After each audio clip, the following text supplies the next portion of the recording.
Então é isso. Bom dia, gente. Para quem está caindo de paraquedas, nós somos o grupo local da ABC2 aqui de Campinas. A ABC2 é a Associação Brasileira de Cristãos na Ciência.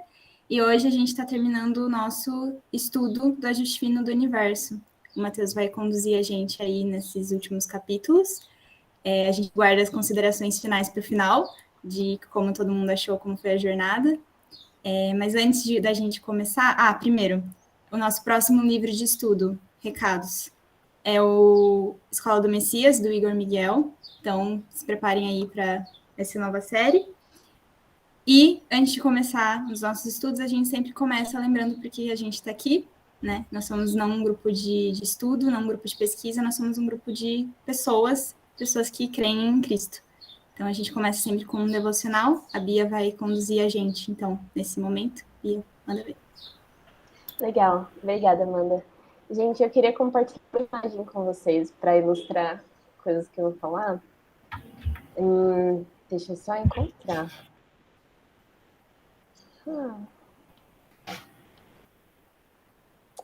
Deixa eu ver. Tá. Pera, já sei que eu fiz errado.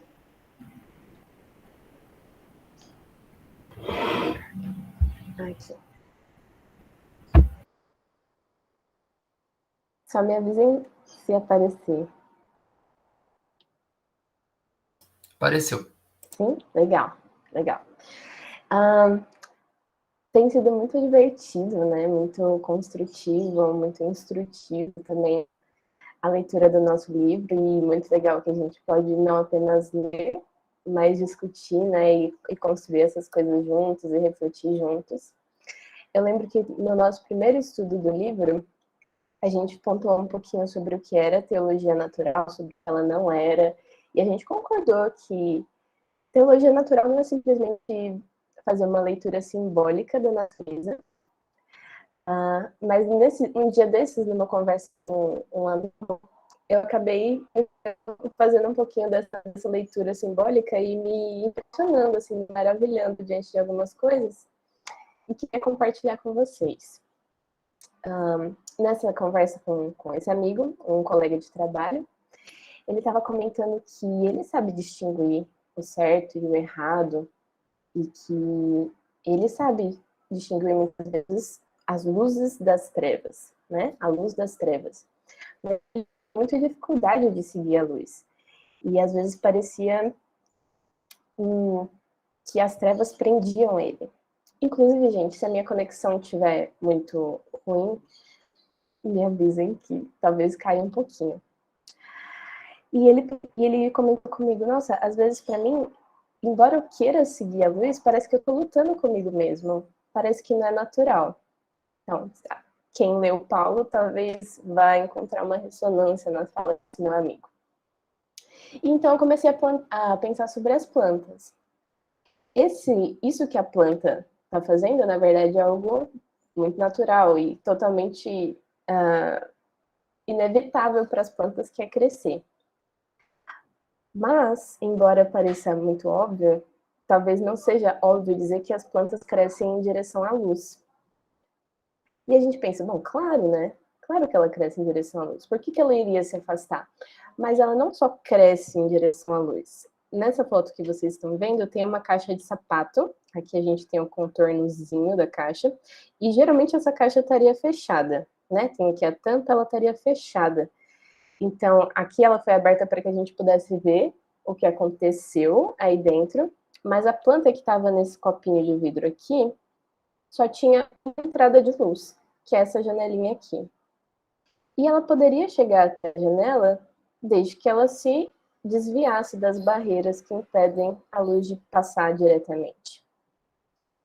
Para as plantas, não crescer em direção à luz seria algo totalmente antinatural.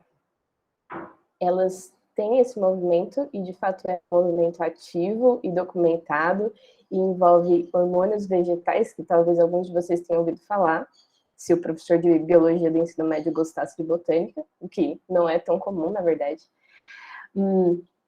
E elas desviam aqui para chegar em direção à luz, que é o que nutre, que é o que sustenta elas.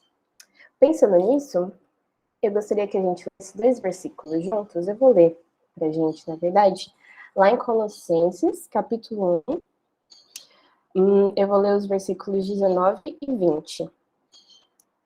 Diz assim: Pois foi do agrado do Pai que toda a plenitude habitasse no Filho, e por meio dele, o Pai reconciliou consigo todas as coisas. Por meio do sangue do Filho, na cruz, o Pai fez as pazes com todas as coisas, tanto nos céus como na terra. Isso inclui vocês. Tô lendo mais um. Isso inclui vocês, que antes estavam longe de Deus. Eram seus inimigos, dele separados por seus maus pensamentos e ações. E ele continua dizendo que agora estamos reconciliados. E de fato, gente, esses 2 últimos, o último capítulo e a conclusão do livro me fizeram pensar bastante sobre a convergência, que foi parar no nosso título, né? Obrigada, Mateus, adorei a palavra. A convergência e a reconciliação que existe. E embora a gente viva nesse mundo caído, o caminho para a reconciliação, para a paz, para a luz, já é possível para a gente. E o meu desejo é que o nosso coração aprenda também um pouquinho com o movimento das plantas. Eu vou parar a apresentação aqui e eu gostaria de orar para a gente. Pode ser? Legal. Vamos lá. Senhor Deus e Pai, te agradeço muito, Senhor, por esse dia, te agradeço por esse momento de reunião, te agradeço, Senhor, pelas conexões que permitem que a gente possa estar junto agora, mesmo que estejamos tão distantes fisicamente. Te agradeço por cada uma das vidas aqui, Senhor, e te agradeço especialmente pela vida do Mateus, que tomou o tempo dele, Senhor, se dedicou para preparar o estudo para a gente. Muito obrigada, Senhor. Te peço por discernimento, sabedoria, que ele nos conduza, Senhor, através do teu Espírito, e também peço, Senhor, para que a gente saia muito nutrido desse estudo, para que o que a gente fala dê frutos no nosso coração, e também, Senhor, que a gente possa frutificar na vida das pessoas à nossa volta, Pai. Que os frutos são muito mais do que a gente possa ver ou contar. Eu agradeço muito por esse grupo, Senhor. Em nome de Jesus, peço para que tu sejas conosco nesse dia. Amém. Amém. Obrigada, Bia. Mateus, pode ir. Bom, obrigado, Bia, Amanda. Bom dia a todos. Então, a gente vai fazer o último estudo do livro O Ajuste Fino do Universo. Esse livrão aqui que eu gostei bastante de estudar. Eu vou compartilhar minha tela aqui, e aí eu não vou ver mais vocês. Então, se tiver... bom dia, Félix. Acabou de chegar, tamo junto. E aí, se vocês não estiverem vendo, ou se meu áudio não estiver legal, vocês me dão um toque. Eu vou compartilhar aqui.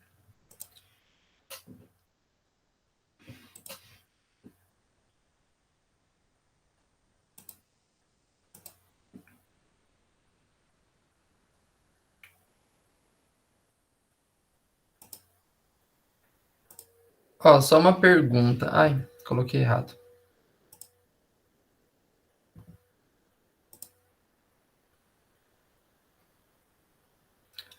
Acho que para eu conseguir apresentar na visão de apresentação, tem que ser... Pera aí, parar de compartilhar. Compartilhar uma janela.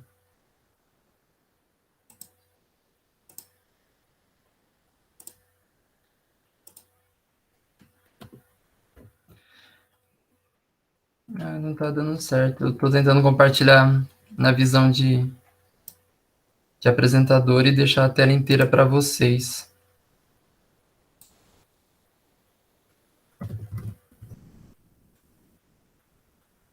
Vixe, pior que eu também não sei não.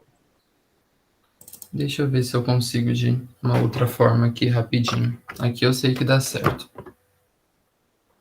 Beleza.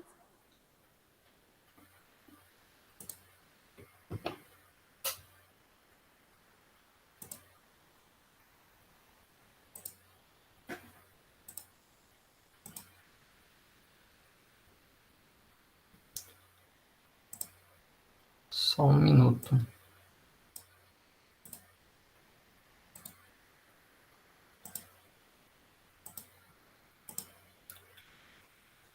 Apareceu para vocês?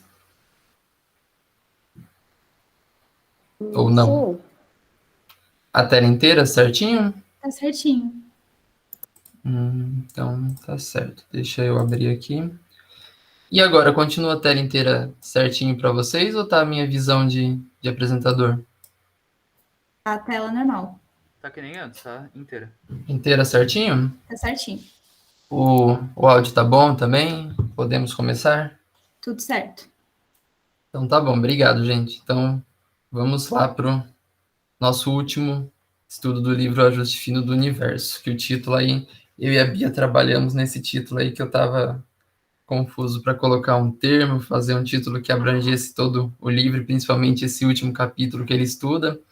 E aí chegamos nesse título, né? Uma teologia natural convergente, o cosmo de natureza revelacional. E antes de começar, eu queria dizer que ao elaborar esse estudo, né, eu mandei mensagem para todo mundo que apresentou, conversei com todo mundo, mandei mensagem no grupo para a gente fazer um estudo em conjunto, né, desse livro que foi tão legal. Então, esse último estudo aqui do livro, ele foi feito em muitas mãos. E para começar, eu gostaria de passar um sumário, rapidinho do que a gente vai ver. Eu quero começar dando um panorama rápido das duas partes principais do livro, aí a gente entra no capítulo 15, propriamente dito, e nas páginas de conclusão da obra. Bom, a primeira parte do livro, ele é dividido em duas grandes partes, né? E essa primeira parte, o McGrath, que chama uma teologia natural trinitária, o McGrath ele tenta dar uma nova abordagem à própria teologia natural, buscando dar um novo sentido a ela, né? Apresentar maior coerência com a realidade e oferecer uma noção revelacional de natureza. E na segunda parte, ajuste fino, observações e interpretações, o autor ele oferece fundamentos intelectuais e bíblicos para o argumento do ajuste fino do universo para a noção de criação e desenvolvimento do cosmos. E assim como o último capítulo da primeira parte, que ele busca resumir o que foi abordado nessa primeira metade, o capítulo 15, que é o último da segunda parte, o último do livro, ele também busca considerar os pontos que a gente estudou nos outros capítulos dessa segunda parte, para tentar amarrá-los numa relação que ele chama, então, de uma criação emergente e a teologia natural, que é o título aí do nosso 15º capítulo.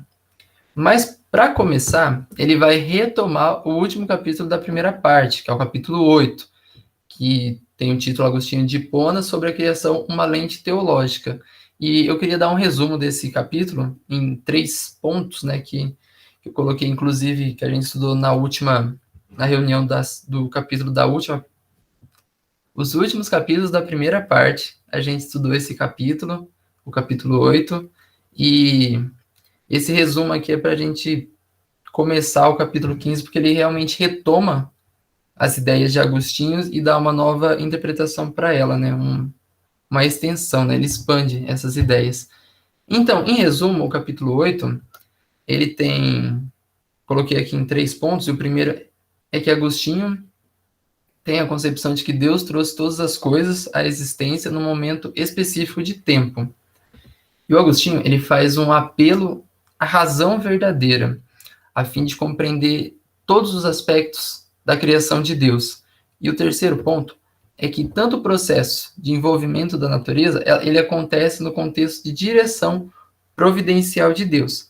O McGrath, ele se baseia em Agostinho para apresentar uma criação que porta, revela e aponta características de um Deus trino, a visão que ele chama de teologia natural trinitária. Então, o que ele vai fazer agora no capítulo 15? Bom, o McGrath, ele vai resgatar a visão agostiniana da criação e vai expandi-la com as novas descobertas científicas. Para fazer isso, o McGrath ele vai observar o contexto que Agostinho está inserido, né? Século IV depois de Cristo, numa era totalmente pré-científica. Mas aí, se a gente for abordar o mérito propriamente do termo, a gente vai discutir o que é ciência, né? Para falar se é uma época pré-científica mesmo. Mas tendo noção do termo moderno de ciência, a partir lá do século XVI ou XVII, a gente tem a noção de que Agostinho, quando escreve sobre a criação, ele escreve como teólogo em uma época pré-científica, usando argumentos do seu tempo. E dessa forma, o McGrath ele tenta compreender que a preocupação de Agostinho é articular uma abordagem intelectualmente defensável e explanatoriamente fecunda à natureza, uma abordagem que é autenticamente cristã.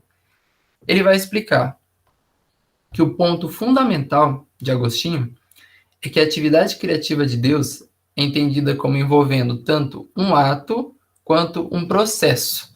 A origem primordial do cosmos, incluindo a criação das rationes seminares, a tradução eu vi como razões seminares, né, conceito de Agostinho, e a subsequente emergência ou evolução das coisas por meio da agência providencial de Deus.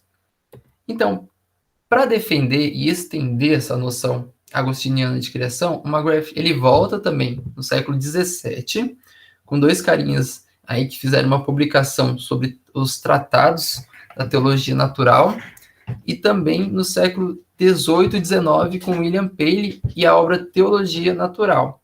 Ele volta um pouco no tempo para modificar essa noção de criação como um ato por meio do qual o universo foi trazido à existência há alguns milhares de anos, mais ou menos exatamente como o vemos hoje, né? Uma noção aí de criação como estado fixo, fixidez das espécies e tudo mais. O McGrath ele vai explicar que essa noção de criação fixa, de estado fixo, ela era intencionalmente apologética em relação às escrituras e enraizada na melhor ciência natural da época. Porém, essa ideia ela era problemática com o avanço da ciência, ela não se sustentava, principalmente em duas áreas, a geologia e depois com a publicação da obra A Origem das Espécies, de Charles Darwin. Com relação à geologia, porque ela apontava que a Terra era muito mais velha do que a noção de criação fixa defendia, isso com base nos cálculos de transferência de calor, realizado pelo William Thomson, né, o Lord Kelvin, o carinha lá do K, do zero absoluto, da temperatura em Kelvin, que apontava para a Terra tendo pelo menos 24 milhões de anos, mas provavelmente sendo muito mais velha. E em relação à obra de Darwin, ela propunha um relato alternativo das origens biológicas, né, a seleção natural, onde as formas de vida elas evoluíram ao longo de um extenso período de tempo por meio de um processo que ele chama de seleção natural.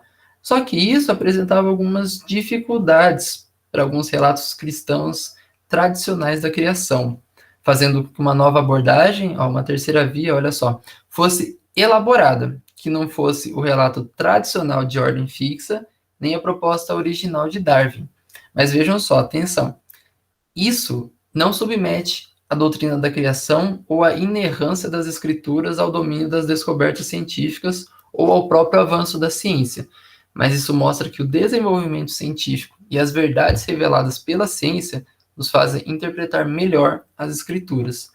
Mas beleza, qual que é a solução então? Essa nova visão para a criação, então, qual seria a solução? O McGrath ele propõe então uma noção de criação emergente, né, que a originação de uma realidade potencialmente multinivelada, cujas propriedades emergem sob certas condições essas que não existiam antes. E essa é uma adaptação da doutrina de criação agostiniana que já implicava uma noção de criação emergente. E aqui, pessoal, a gente traduz emergente como algo sem previsão, algo que não pode ser pensado, calculado ou premeditado. Uma criação emergente é uma criação que não pode ser prevista pelo nosso conhecimento. O McGrath vai explicar que essas propriedades emergentes, elas não são previsíveis pelos observadores humanos a priori, elas são descobertas a posteriori. E ele vai dar alguns exemplos disso. Não é bem a minha área, mas eu vou ser ousado aqui em dar o exemplo químico que ele coloca aqui de algumas propriedades. O primeiro exemplo, ele coloca o cloreto de sódio, é o NaCl, que as propriedades químicas e biológicas dele não poderiam ser previstas ao saber que o sódio é um metal prateado, macio e brilhante, e o cloro, um gás amarelo esverdeado que atua como irritante respiratório. O que isso quer dizer? Com o nosso conhecimento atual do sódio metálico e do cloro gasoso, a gente não poderia prever que o cloreto de sódio fosse acontecer, se ele fosse possível, né? Ou seja, as suas propriedades, elas emergem, elas não poderiam ser previstas. Depois ele dá o exemplo do ouro, que sua cor e maleabilidade, elas se dão em grandes conjuntos de átomos de ouro, e não em átomos individuais de ouro, novamente. O nosso conhecimento atual dos átomos de ouro isolados não seriam possíveis a gente compreender quais as características do ouro em conjunto.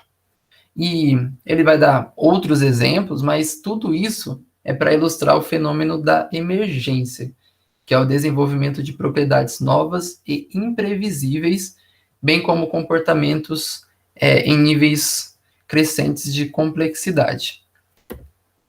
O McGrath ele vai apresentar, então, 4 características gerais do conceito de emergência. A primeira, que todas as coisas são compostas por partículas básicas fundamentais reconhecidas pela física, porém, ela se comprova inadequada para explicar como esses materiais foram estruturados. A segunda é que, quanto conjunto de partículas obtém um nível de complexidade organizacional, propriedades novas começam a surgir. Esse segundo ponto eu achei bem interessante. O terceiro, ele mostra o seguinte, que essas propriedades emergentes não podem ser reduzidas a fenômenos de níveis inferiores, dos quais elas emergem ou previstas com base neles. E o último, que entidades de níveis superiores exercem uma influência causal sobre seus constituintes de nível inferior. Mas beleza, o que isso quer dizer? O quadro geral dessas 4 características é uma noção de que a emergência da complexidade ela se dá a partir de estruturas mais simples até estruturas mais complexas. É uma construção que permite com que essa emergência de complexidade ocorra de parte de noções mais simples até noções mais complexas. E para isso, o McGrath ele ainda vai apresentar uma noção de emergência dividida em 28 estágios, proposta originalmente por esse carinha aqui, Harold Morovitz, que eu vou passar bem rápido para não tomar muito tempo. Bom, do primeiro ao 7º estágio, Morovitz colocou a criação, a emergência de todas as coisas no domínio das ciências físicas. O que ele quer dizer com isso? Que a estrutura cósmica em larga escala promoveu a formação de densas e ricas estrelas. A partir disso, a criação de elementos mais pesados, formando sistemas solares, e a evolução de planetas com geosfera. O 8º estágio é o estágio de transição, que é a emergência de uma biosfera, células e a competição de recursos, o que o Morovitz fala que o mundo se torna darwiniano. Dos estágios 9º ao 20º é no domínio das ciências biológicas, levando das células procariontes e eucariontes a organismos multicelulares, e então a evolução dos mamíferos. O estágio 21 é outro estágio de transição, que aí leva ao surgimento de ancestrais primatas. E os últimos estágios, aí então, é o desenvolvimento cultural, emergência de sociedades de hominídeos e a evolução da linguagem, filosofia e espiritualidade. Mas beleza, o McGrath, ele não está interessado na precisão científica desses estágios, mas nos princípios que estão por trás deles, que é justamente argumentar que cada estágio de complexidade, ele permite que novos avanços possam ocorrer. Então, o ponto central dessa noção de emergência, aí, dividida também em outros estágios para ilustrar, é a evolução da complexidade. Ele vai explicar nessa citação que a auto-organização espontânea das estruturas cosmológicas leva à formação dos planetas. A evolução molecular e química leva às células e à vida em geral. E um processo darwiniano de seleção natural leva à emergência da funcionalidade de alto nível, incluindo a emergência da mente, com sua capacidade de refletir sobre o mundo natural. E a partir desse ponto, então, nós temos uma transição da noção de criação fixa das coisas para uma criação emergente das coisas. E nesse trajeto de transição, há o avanço científico em várias áreas que são englobados em uma noção mais ampla de criação.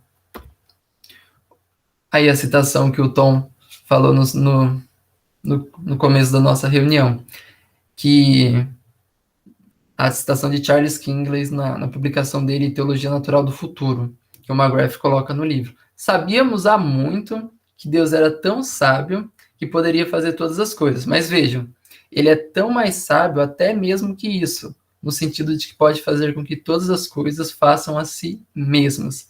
A ideia central de Kingsley é defender uma criação que foi dotada de capacidades de se desenvolver. Mas vejam só, tanto os dotes originais quanto os que serão ainda desenvolvidos, todos eles dão testemunho do seu Criador. E essa é uma noção claramente agostiniana, de que Deus continua sendo o regente criador, tanto da ação original, como do processo contínuo da criação.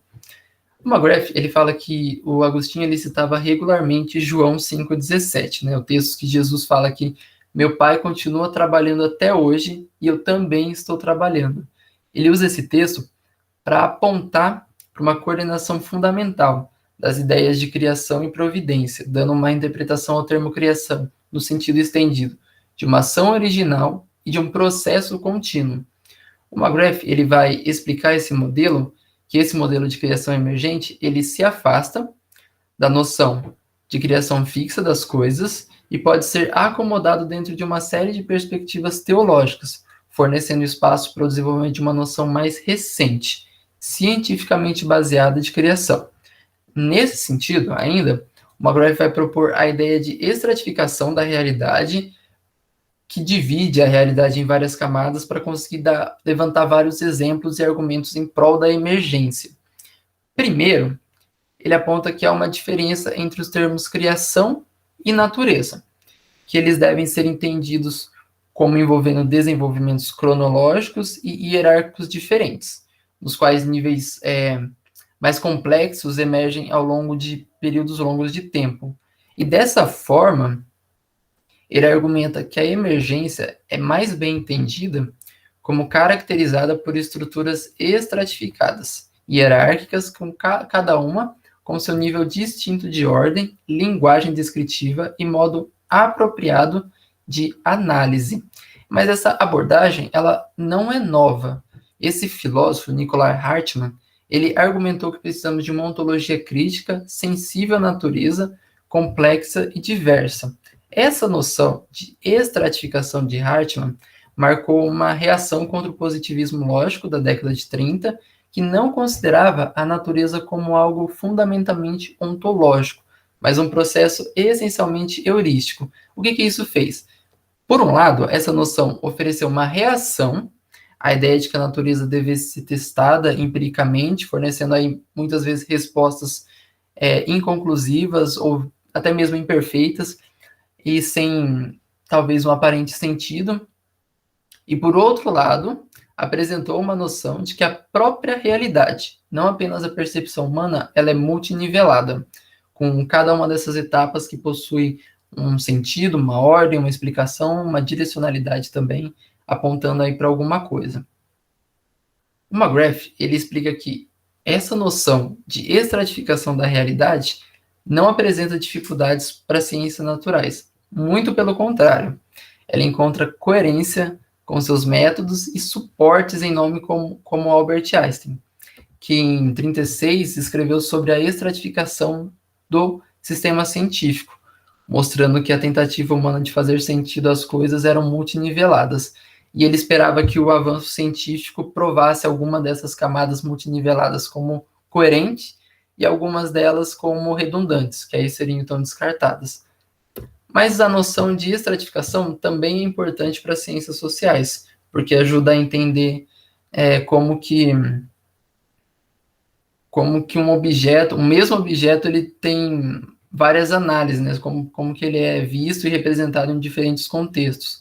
Mas uma outra noção para estratificação é que ela faz com que não haja dúvida entre a autonomia entre áreas da ciência, como, por exemplo, a química e a física.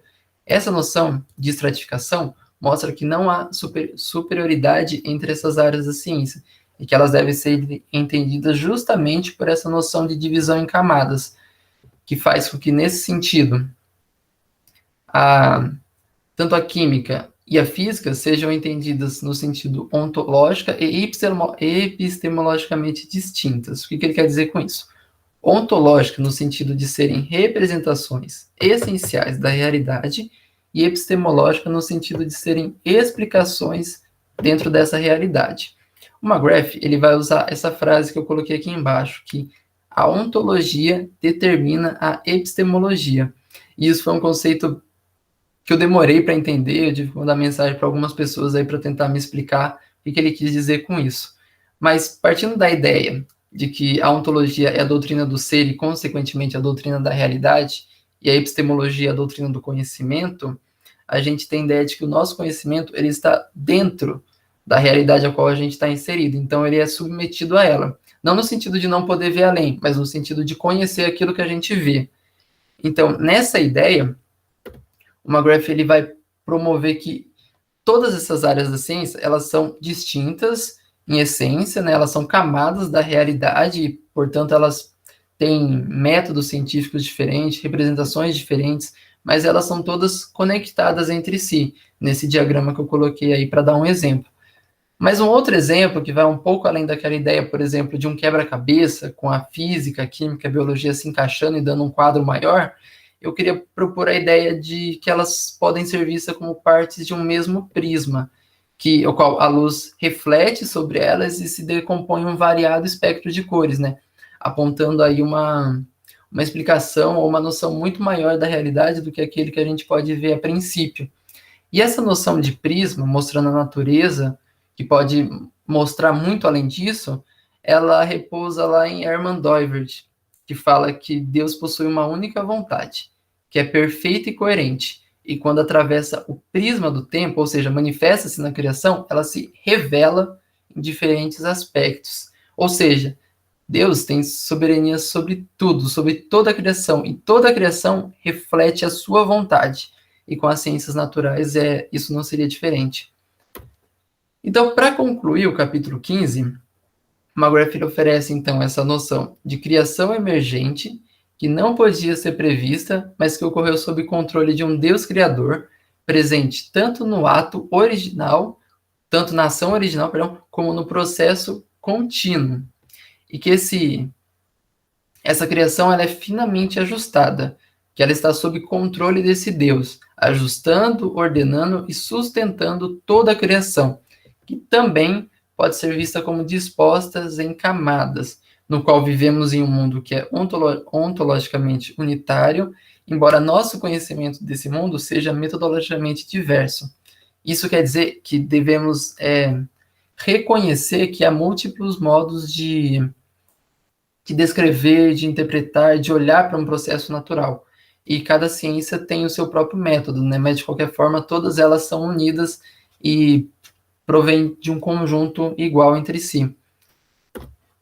O McGrath vai explicar isso na minha página favorita do livro, né, a página 224, que é a última página do 15º capítulo, que eu li ela várias vezes, porque ela foi uma página muito rica, eu gostei bastante. E um trecho, ele explica o seguinte: se a teologia natural representa uma avaliação e apreciação da natureza, vista de uma perspectiva cristã, como sugerido ao longo desse livro, ela deve, portanto, observar que o caráter dessas avaliações e apreciações dependerá do nível ou camada da natureza que está sendo envolvida.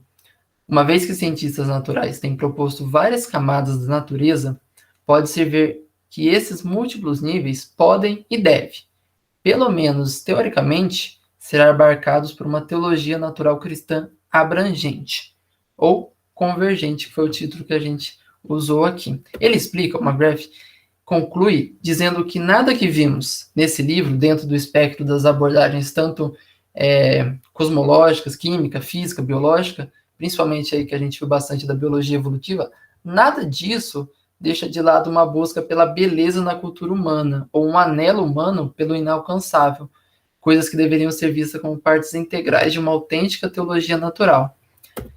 E termina o livro dizendo que o conceito de criação, abarcando tanto a atualidade primordial quanto as potencialidades emergentes que iriam se desenvolver ao longo de um extenso período de tempo, qualquer dessas abordagens não envolvem qualquer tipo de distorção ou subversão das noções cristãs de criação.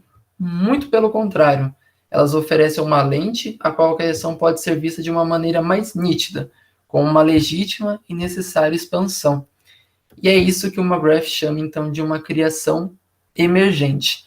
E aí, terminamos o livro do McGrath. Mas calma, que temos uma cena pós-crédito nesse livro. Só que eu queria ouvir vocês se está tudo bem até aqui, que agora a gente vai entrar na conclusão. Tudo certo, Matheus. Certo. Oi? Certinho, manda ver. Então tá bom, tomar uma água. Estão todos vivos, eu acho. Então tá bom. Ó, Ansiosa por pós-créditos.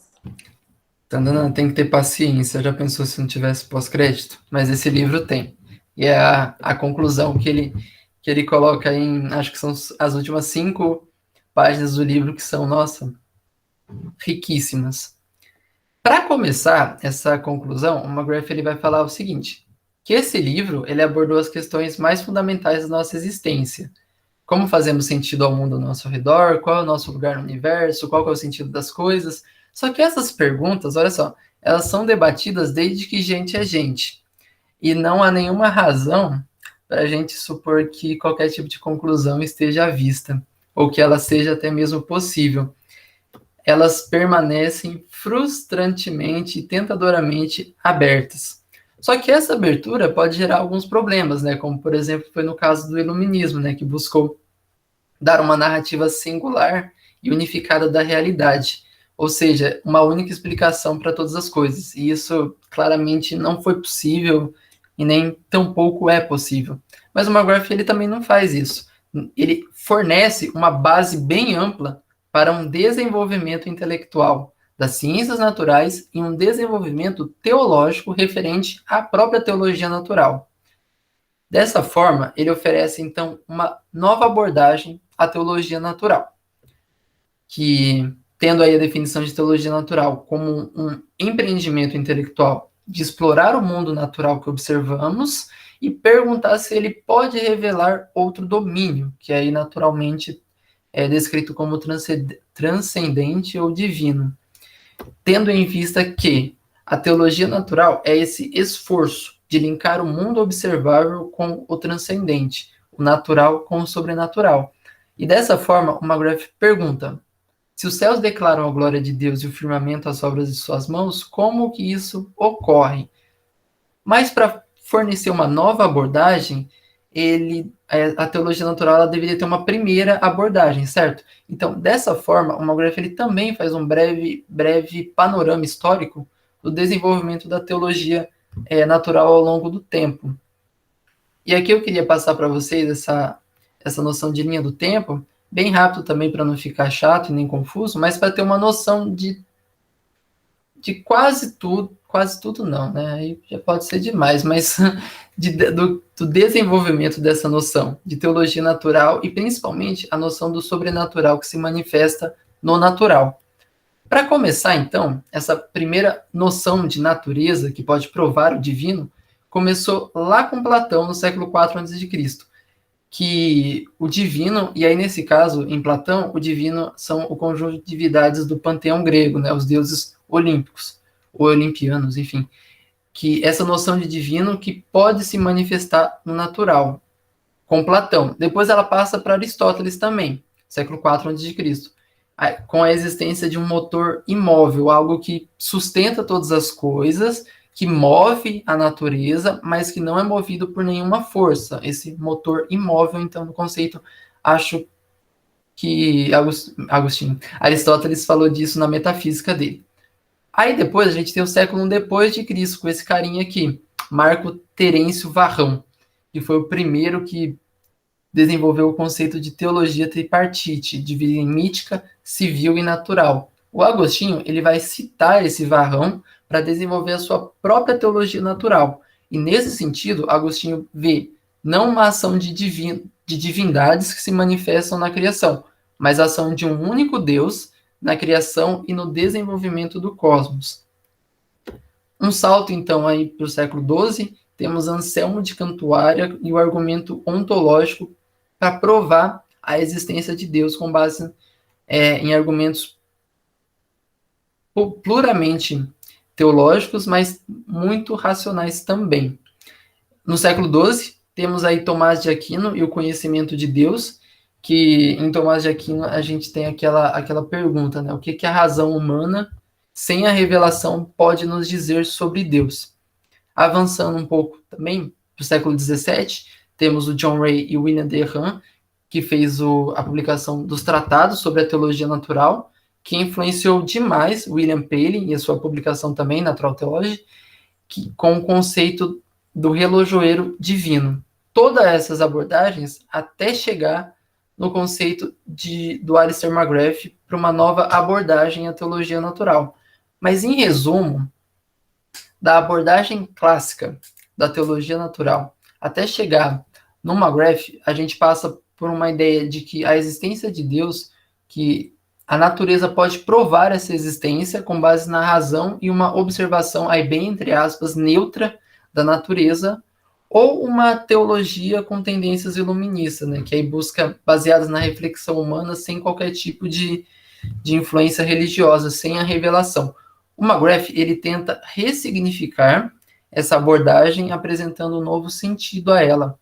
Ele mantém, o McGrath aí nessa nova abordagem, ele mantém o maravilhamento diante dos processos vastos e completos da natureza e acrescenta um espanto que emergem do encontro com a natureza e o seu desenvolvimento com ela, oferecendo uma abordagem que olha para a natureza com as lentes cristãs e reconhece nela traços do Criador. O McGrath, ele então inverte a lógica da falácia do olhar neutro para as coisas. Ele já parte da ideia de olhar a natureza com as lentes cristãs e, a partir daí, interpretá-la de uma maneira mais nítida. E não é uma natureza autônoma, mas agora interpretada e revelacional. Por fim, o McGrath, ele é preciso em provar que a visão cristã da natureza é a que melhor explica a realidade. E, além disso, a fé cristã ela tem um grau muito alto de ressonância com as descobertas científicas, principalmente as das ciências naturais. Ou seja, quando colocamos à prova a visão cristã de mundo com as descobertas científicas, elas se encaixam, o que é chamado muito de encaixe empírico. E a fé cristã, baseada na autorrevelação divina, ilumina e interpreta o mundo natural. Olha só, o livro das Escrituras possibilita uma interpretação mais aproximada e produtiva do livro da natureza, ou seja, a revelação determina a interpretação. Nesse ponto, o McGrath ele concorda com a crítica do Barth, que era contra uma teologia natural autônoma, fora da revelação. Ambos, tanto o McGrath quanto o Karl Barth, eles defendem uma teologia natural trinitária, que olha para a natureza a partir das lentes cristãs e conhece a revelação de um Deus trino, e interpreta essa natureza sabendo que ela possui traços desse Deus. Então, não olhamos para a natureza com uma visão neutra, que a neutralidade não existe, e procuramos provar a Deus ou a existência do divino. Não, olhamos para a natureza com uma visão cristã e conseguimos enxergar nela traços desse Criador e uma forma muito melhor de explicá-la e interpretá-la. O McGrath explica. E aí vamos dar uma lida nesse trecho aqui, que ele é um pouco grande, e depois a gente vai desmembrar ele em alguns pontos para a gente fechar. Essa é a página 226 do livro. Diz o seguinte: um tema fundamental do evangelho cristão é a transformação da humanidade, tradicionalmente e corretamente articulada em termos de expiação e salvação. No entanto, parte dessa transformação é intelectual. A fé cristã dá origem a uma renovação da mente, que, inevitavelmente, leva a ver as coisas de uma nova maneira. A visão de Agostinho, de que a salvação implica a cura dos olhos do coração, é uma importante afirmação disso.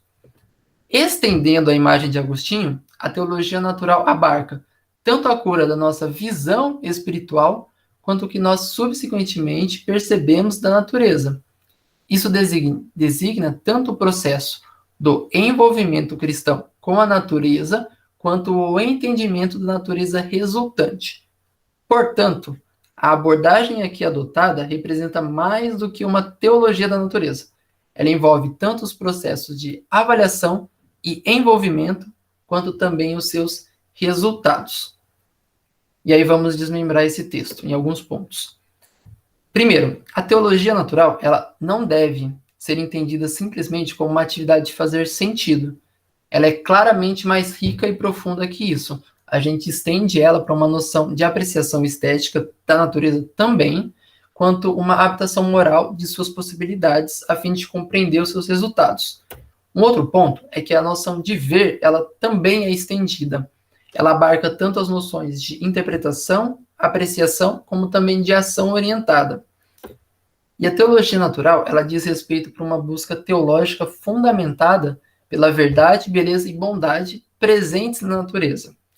Ela não é limitada a um apelo à razão, mas uma abordagem racional para possibilitar um envolvimento mais focado, detalhado e estendido, somado com as lentes cristãs. Veja só, não é retirar os pressupostos da fé cristã para olhar para a natureza, mas é justamente ao contrário. É olhar para a natureza com os olhos da fé e interpretá-la dessa maneira. E, por fim, uma visão autenticamente cristã, que fornece uma rede conceitual, uma base teológica para ser lançada sobre nossa experiência do mundo e permite fazer sentido a sua unidade, embora vivamos com sua diversidade. E, nesse sentido, todas as contradições, ambiguidades e enigmas a respeito da existência humana que não conseguiu ser abarcada por nenhuma teologia natural ao longo da história, eles podem ser acomodados com uma visão geral e genuinamente cristã da natureza. E o McGrath ele vai dar um exemplo que eu achei muito belo a respeito disso. Ele fala assim: os fatos são conhecidos, mas eles estão isolados e desconectados. As pérolas estão lá, mas não ficarão juntas até que alguém forneça o cordão. E o McGrath ele tenta justamente fornecer esse cordão, apresentando uma visão trinitária da natureza, tendo aí que essas pérolas são as observações, os fatos científicos, e o cordão é essa visão trinitária da realidade, que é a característica principal da primeira parte do livro que a gente viu. Em relação ao ajuste fino, esse argumento ele aponta para a narrativa cristã e para o fato de um Deus pessoal, que trouxe à existência a realidade a partir do nada, com absoluto controle sobre essa realidade criada. Um conceito também, mais uma vez, que ele vai beber lá da fonte de Agostinho, sobre a teologia da criação, observando que a partir de Agostinho, ele consegue formular uma base teológica que abarque os maiores desenvolvimentos científicos dos últimos 200 anos, que é o conceito de Big Bang, da origem do cosmos, e seleção natural de origem das espécies.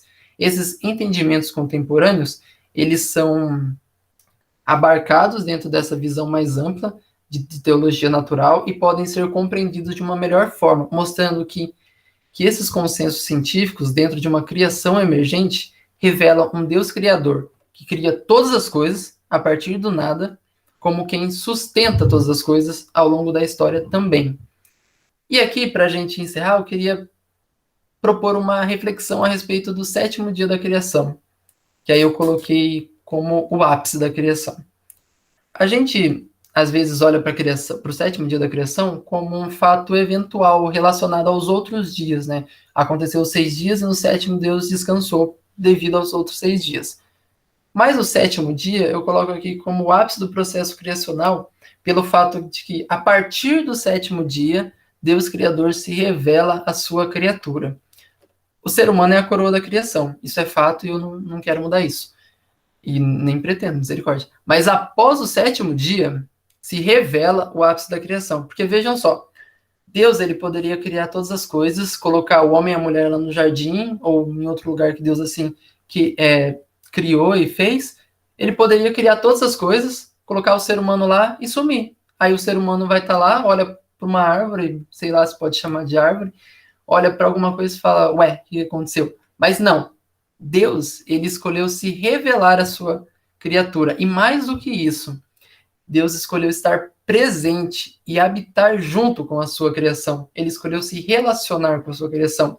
E, portanto, a relação do ser humano com Deus é o que dá sentido ao cosmos. Dessa forma, o cosmos, então, ele apresenta essa natureza revelacional, que aponta para esse Deus criador, mas uma relação, mas também apresenta uma natureza relacional, no sentido de que aponta para o nosso cuidado e uma correta interpretação da natureza. E eu acho que é justamente isso que Paulo fala lá em Romanos, quando ele coloca que a natureza ela aguarda ansiosamente a manifestação dos filhos de Deus. E é justamente tanto para o seu cuidado, como também uma natureza que tem o desejo de se relacionar novamente, de estar junto com o seu Criador. E dessa forma, o cosmos ele revela que existe um Deus que ama os seus filhos, e que criou todas as coisas para se relacionar com eles. E eu coloquei aqui, o universo é o presente do pai para os filhos, e de um pai que ama os seus filhos. E dessa forma, aí, as últimas páginas do livro, o McGrath termina dizendo que a teologia natural, então, ela está de volta à moda. E que o tempo, hoje, é oportuno para a ciência e para a teologia reconhecerem suas limitações e abrirem caminhos para novas possibilidades de cooperação, diálogo e puro deleite intelectual. E agora que a gente entende melhor as ciências naturais, a gente pode olhar para ela e compreender de forma conclusiva que a visão cristã é a que melhor dá sentido a todas as coisas. Deus é o centro das escrituras, da natureza, do cosmos, da ciência e da vida, de todas as coisas. E ele também é o centro da teologia natural. E para terminar, esse versículo: pois todas as coisas vêm dele, existem por meio dele e são para ele. A ele seja toda a glória para sempre. Amém. E é assim, então, pessoal, que eu termino essa apresentação. Terminamos esse livro, né, que eu achei incrível. E agora eu quero escutar vocês também. Obrigado, pessoal. Obrigada, Matheus. Foi muito bom mesmo. Um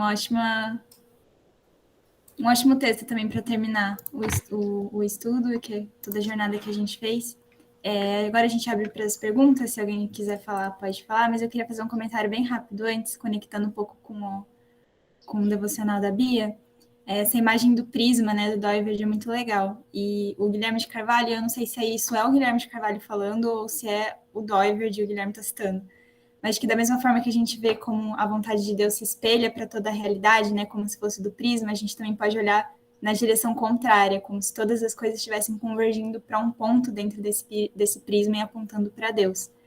Então, é isso, esse é o meu comentário.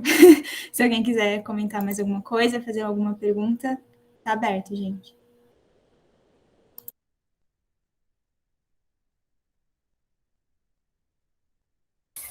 Oi, Matheus, eu tenho uma pergunta.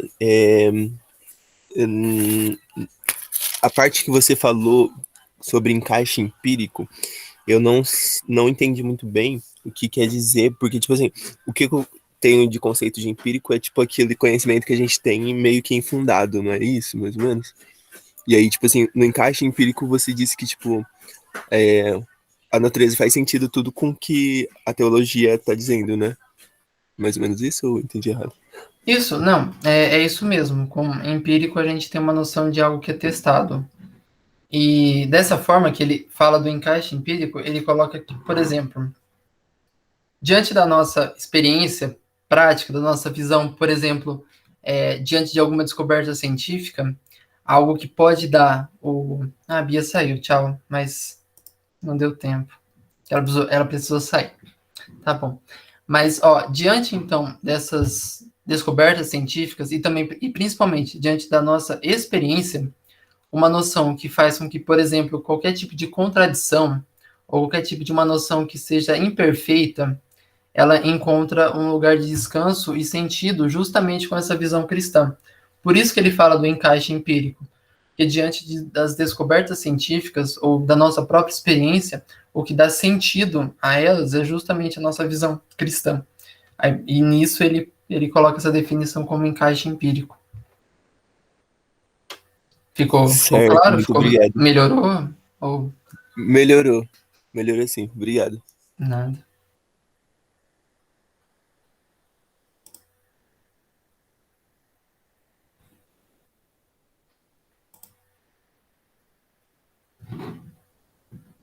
Também quero ouvir vocês, pessoal. O que vocês gostaram do livro, o que vocês acharam do livro, o que vocês vão tomar para a vida com esse livro, o que vocês entenderam quando completaram a leitura desse livro, ou o estudo também. Quero escutar vocês. Esse livro, pelo menos para mim, concluindo agora, foi um divisor de águas, assim, porque foi a primeira vez que eu tive contato com esse tipo de visão de ajuste fino. Não com a visão de ajuste fino padrão, mas com essa forma, com essa visão, né, que o autor ele trouxe, principalmente olhando desde a parte micro, né, dos átomos, até de modo geral, né, da filosofia em geral. Eu gostei também, principalmente dos exemplos que ele deu, né? Ele dá exemplos da física, da química. Da física, basicamente aquelas 4 forças fundamentais, né? E dessa forma eu achei bem legal que deu para entender, mas quando ele começa a falar da evolução dos processos biológicos, eu tive que ler umas 3 vezes para entender, e só fui entender nas últimas apresentações, né? Que foi a do Alden, a da Má, da Bia, da Marília também, para entender essas coisas aí.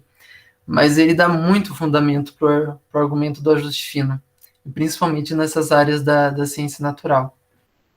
Eu gostei bastante também. Que principalmente, até então, os argumentos que eu via relacionado ao ajuste fino, meio que sempre jogavam Deus naquela ideia de Deus das lacunas, né? Da onde simplesmente eu não vejo resposta, eu colocava Deus ali no meio e estava tudo certo. Mas o autor mesmo, ele traz essa visão um pouco mais técnica e faz esse diálogo muito bem construído com a teologia. Então, juntando tudo isso ainda, a gente percebe que, na verdade, não precisa necessariamente ficar negando um ou outro, mas que as duas visões podem ser amplamente coerentes aí com o que a gente tem hoje em dia de descoberta científica, tanto no ramo da biologia, da física, da química e até da evolução aí, de uma forma geral. Com certeza. Um podcast que eu mandei no grupo tem, acho que, o Roberto Covolan, que é agora o vice-presidente da BC2, e ele... Ou foi o Felipe Fontes? Mas foi nesse podcast que ele participa. No final, eles concluem que essa noção de ajuste fino, ela apresenta mais ou menos 3 benefícios para a fé cristã. E um deles é justamente que a ciência corretamente interpretada, a verdadeira ciência, ela fortalece a nossa fé. E é muito legal isso do que você falou, porque diante disso a gente consegue olhar para a natureza de uma forma melhor e, de qualquer forma, todas esses consensos científicos que muitas vezes colocava justamente Deus só numa parte que a gente não consegue explicar, eles são abarcados, né? Eles são englobados, a gente tem uma visão que é ampla e que ela se sustenta diante dessas definições, de todos os consensos científicos. Isso, nossa, eu achei isso muito legal também.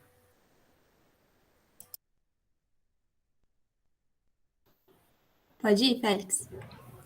Não, só queria agradecer ao Matheus, agradecer a todo mundo que deu né, a Ana saiu, mas muita gente aí que deu os estudos, foi muito bom.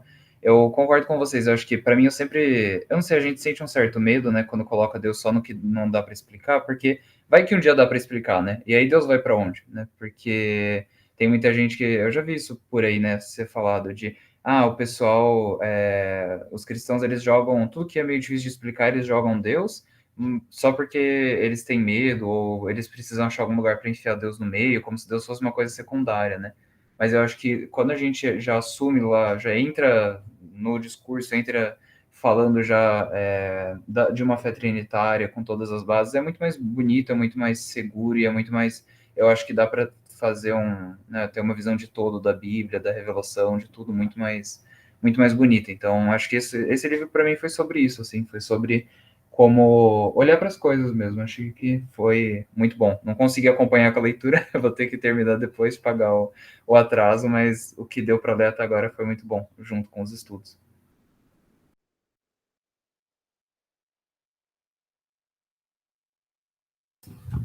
Sim, nossa, com certeza. É muita coisa. É um livro, tem quase 300 páginas, mas é um livro muito denso, né? O McGrath escreve de forma clara em algumas partes e em alguns exemplos mais complexos, mas foi muito interessante também o estudo, ver todas essas coisas. Brigadão aí pelo comentário, tudo. É, toda a participação do grupo que a gente fez ao longo desse estudo, eu gostei bastante mesmo. Fico repetindo isso porque é verdade, que foi bem legal mesmo.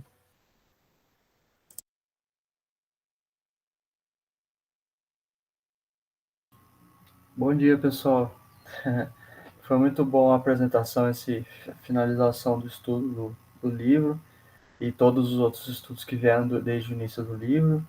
É muito bom o trabalho de vocês, nossa, da hora pra caramba. Eu queria comentar uma coisa que eu achei muito interessante do McGrath, que ele comenta na conclusão lá no capítulo 227. Ele comenta uma frase que o William James, um psicólogo, fala, né? Que as crianças vivenciam o mundo como sendo uma grande confusão fluorescente e barulhenta.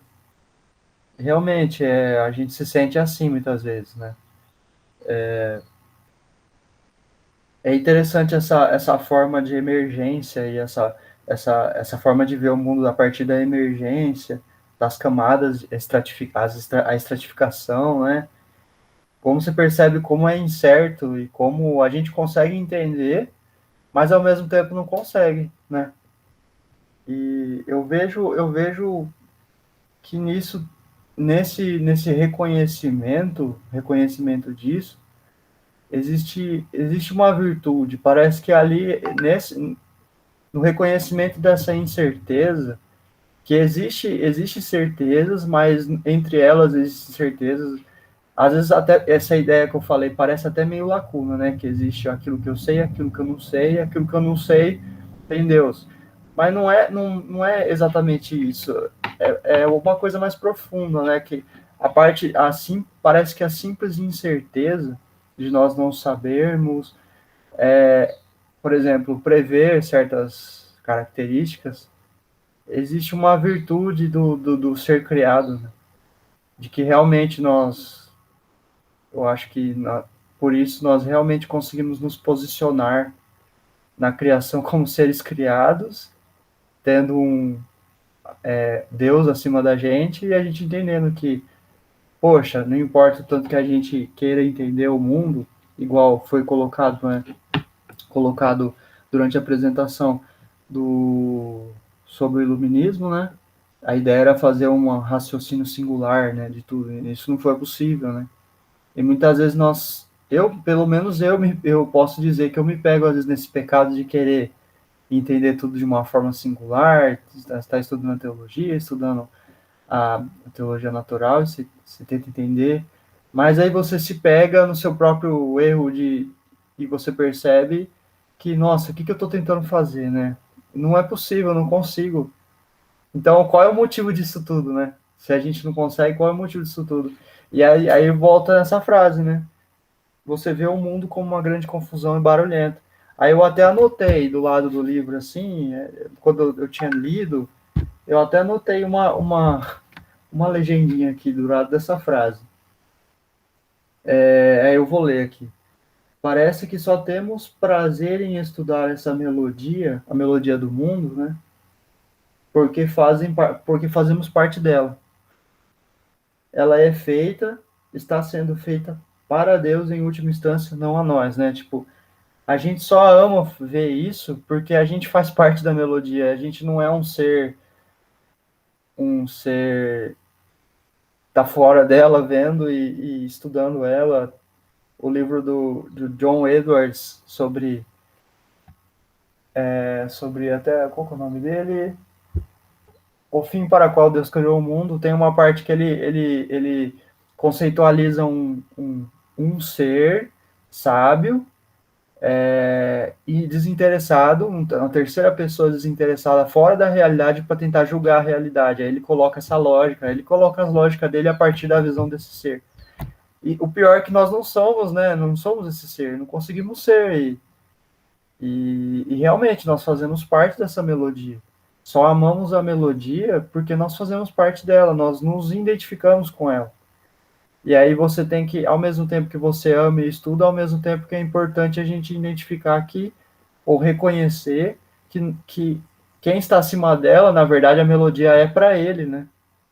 Então, tudo isso, existe virtude, existe humildade, humilhação, existe sabedoria, e é toda essa confusão fluorescente e barulhenta. Interessante, era isso que eu queria colocar.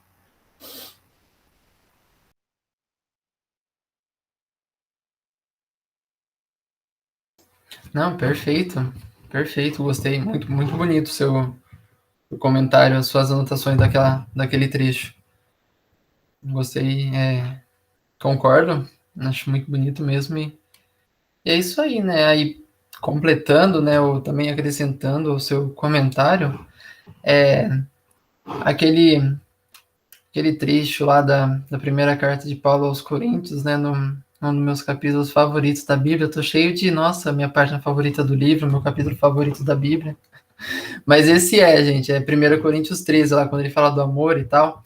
E aí no final ele fala que o nosso conhecimento é como uma imagem refletida no espelho, né? A gente só vê uma parte do todo, mas vai chegar o dia que a gente vai ver plenamente, né? E eu acho que somente nesse dia que a gente vai poder compreender todas as camadas da realidade, poder compreender todas aquelas coisas que a gente olhou e de um lado não entendeu, mas de um outro lado se maravilhou ao ver a criação e a natureza.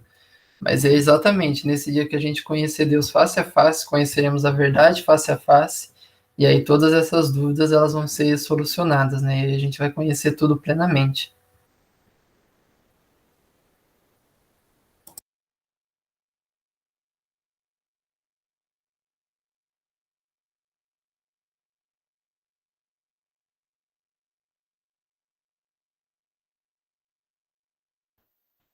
O pessoal tá quieto hoje. Eu gostaria de agradecer vocês, né, por me permitirem partilhar da juventude aí de vocês e é muito bom, né, lidar com pessoas que com tanto conhecimento científico, né, estão colocando em primeiro lugar aquele que é o criador de todas as coisas. Isso é muito bonito de ver.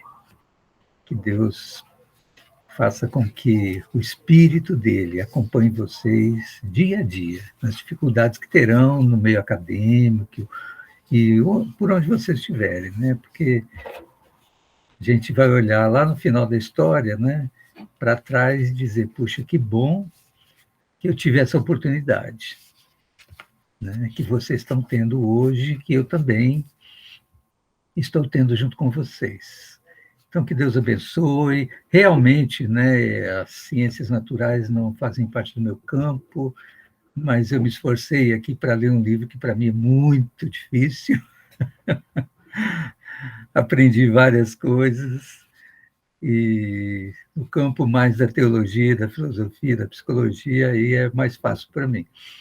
Mas eu gostei muito, né, das exposições, algumas bem ligadas às ciências naturais mesmo, eu tinha muita dificuldade de entender, mas pela resposta que vocês estavam dando a cada uma das palestras, eu sei que foram coisas muito significativas. Então, parabéns a vocês da BC2. Amém, então, obrigada. Estou muito honrada agora, sim. Mais alguém quer falar alguma coisa, fazer algum comentário, gente? Ainda dá tempo. Não? Ok.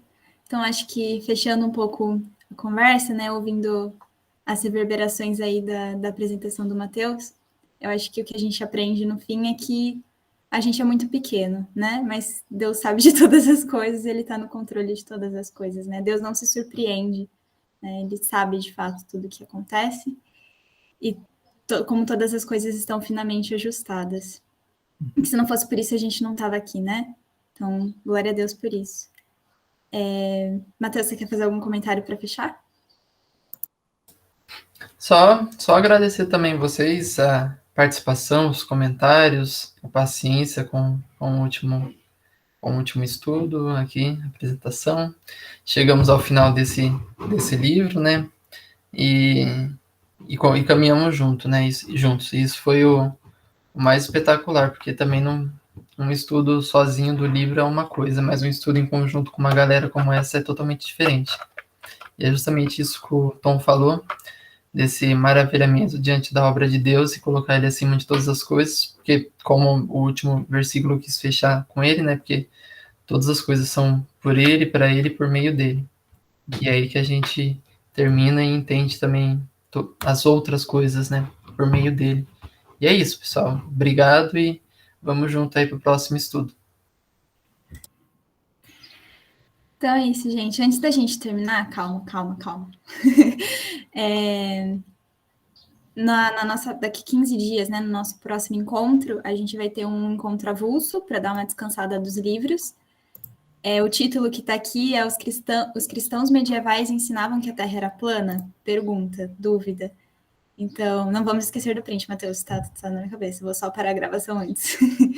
Então, sejam aí preparados para daqui 15 dias ter um descansinho bem leve, falando sobre Galileu e Terra plana. E depois, né, daqui 4 semanas, a gente começa o estudo da Escola do Messias, do Igor Miguel. Então, é isso, gente. Muito obrigada. Engasguei. Perdão. Muito obrigada pela presença de todo mundo aqui hoje. E abram as câmeras para a gente tirar o print. Aí a gente fala tchau pro pessoal da gravação, que agora eu vou parar. Se eu lembrar como para. Lembrei, pronto.